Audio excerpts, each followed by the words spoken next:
जय जगन्नाथ। मु आपण मानकर कथाकार मनोज प्रधान आपण मान समस्त को अंतरर गभीरतम प्रदेश हार्दिक अभिनंदन जनाऊँगी। आपण चरण अरविंद रे मुंडिया मारुछि। आज आम जानिबा पियाज रसुण को कहीं आइंस बोली कह जाए।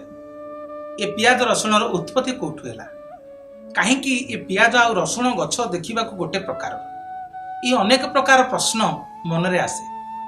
मत अनेक लोक पचारि आपण को पचारि आपण मान मन में अनेक प्रश्न आसुथिबो ये पियाज रसुण आइंस कहीं माटी भितर तो आलू बाहरुची आलू हेलानी आइंस, माटी भितर बाहरुची खंबा आलू सी तो हेलानी आइंस, माटी भितर अदा बाहरुची सी तो हेलानी आइंस, माटी भितर मूला बाहरुची सी तो हेलानी आइंस।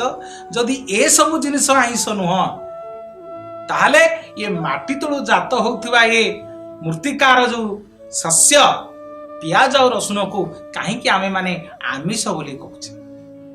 यह आपण मानू कहिबार कारण, यह आपण मानू आज बुझे देवार कारण होउछि ये अनेक लोक मानकर मनर प्रश्न। दर्शक बंधु टिके नहीं जीवी आपण मानू मु पुराण दुनिया को अनेक दिन तलर कथा जेतेबेले समुद्र मंथन हैला मंदर पर्वत को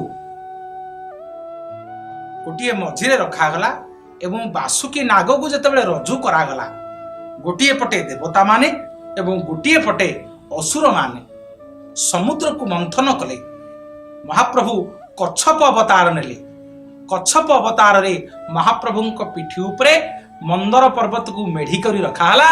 दीपटे रजू करी बासुकी नाग को समुद्र मंथन करागला। समुद्र मंथन रु 14टी रत्न निर्गत हैला।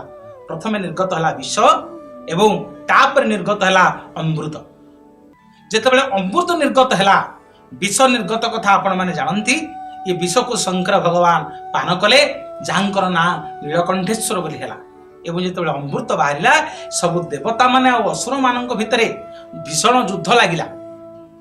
ये अमृत किए बांटिबो अमृत किए पाइबो एई भली जो लड़ाई चलिला से लड़ाई भितरे स्वयं भगवान विष्णु गोटे मोहिनी रूप धारण कले।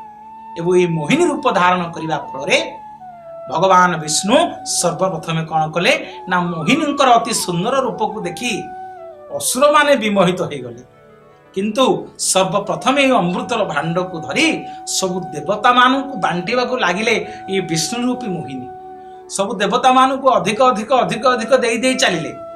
किंतु तांको भितरु जणे असुर से चिंता कले, से एते चालाक थिले जे ये वर्तमान ये होचंदी भगवान विष्णु ये मोहिनी रूप रे सबुतक अमृत को वर्तमान देवता भीतर को बांटी दे।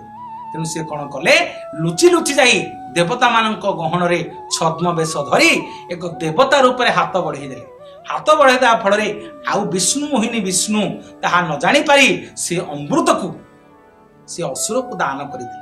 असुर जो दान करदे असुर जो भक्षण कर भगवान जानीपारे जे असुर वर्तमान अमृत पान कर जो अमृत पान द्वारा ये समग्र विश्व को नष्ट विश्वष्ट करदे। प्रिय दर्शक बंधु सांगे सांगे भगवान कौन कले ना तांकर सुदर्शन चक्र साहाय्य